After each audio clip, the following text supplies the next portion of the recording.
My name is Ruth Gord.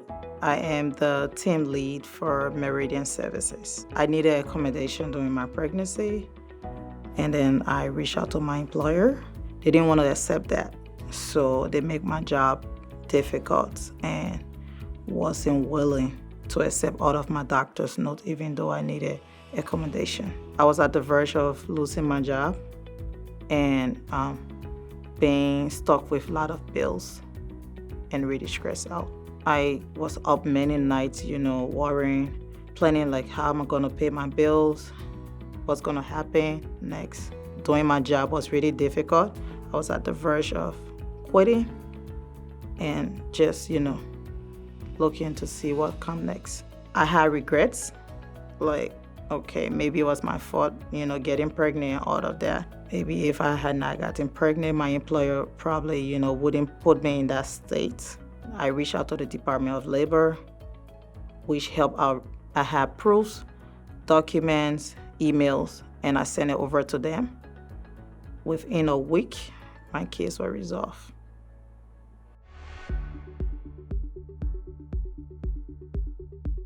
My name is Angela Moore-Smith. I am a Senior Program Associate with African American Babies Coalition and Projects. We're housed here at Wilder Foundation in St. Paul, Minnesota. We are focused in improving maternal health outcomes for infant and child health, as well as promoting healthy brain development in children. We apply for the grant because the work that we do here in the community with African American and BIPOC families, we work closely in the community, and we know that there is a higher disproportionate rates of folks in the workplace that are discriminated against, and we hope to change that through the work and impact of working with educating folks on WESA. We've created a new information video that educates folks on what WESA is, how to protect themselves in the workplace, and how to advocate for themselves if they believe their rights have been violated. Other things that we've done is focus group, which is pretty exciting, with talking to families, hearing their stories about their experiences while pregnant and nursing in the workplace. Some of the stories that we hear, as hard as they are to hear, it's really important for us to know what they're going through so that we can better make changes. When given that information, we are able to give them the information and the resources to help them advocate for themselves. It's important to know what your rights are in the workplace. Even if you're not a parent yourself, there is someone you know closely that could be affected if they don't know what their rights are or if their rights have been violated in the workplace.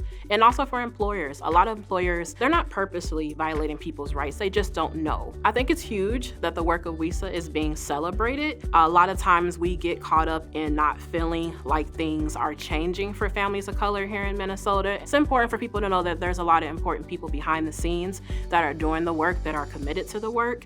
And when you hear those stories and you see systems changes, you're able to know, even if you just change one or two families and change their lives, the work is still improving, and that's really important. So things are changing, things are getting better slowly but surely, and the work has to keep going. People have to stay committed to the work to keep seeing that change. But 10 years is huge, it's exciting, and I'm happy to be a part of that. My name is Tanisha. I am a stay-at-home mom.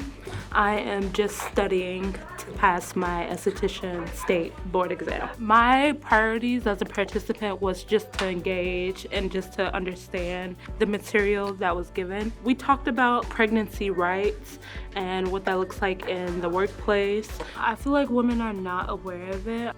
We also talked about just like our different experiences with being pregnant and what that looked like for us, breastfeeding or if we're formula feeding. Things did surprise me, like how women in the workplace, how we're kind of treated differently. I'm aware that we're already treated differently just as women, but also when you become pregnant, how much of a difference that is in the workplace. You would think that people will give you more grace since you're carrying a child, but in certain circumstances that is not the case.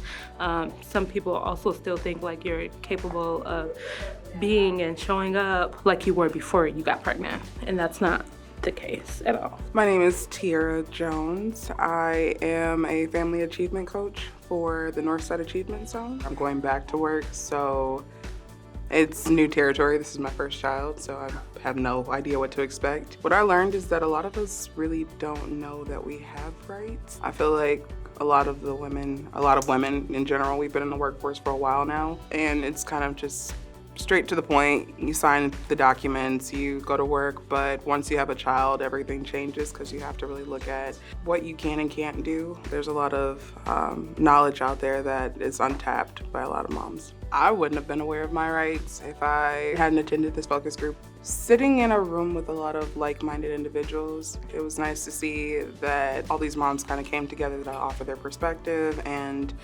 their experience, and then also gain insight for themselves. And I was looking over the brochure that they gave us, and I was like making sure all the boxes were checked for my employer as I go back to work. Then I'll definitely be passing that along, making sure that other moms are knowledgeable and really just kind of reviewing my rights moving forward.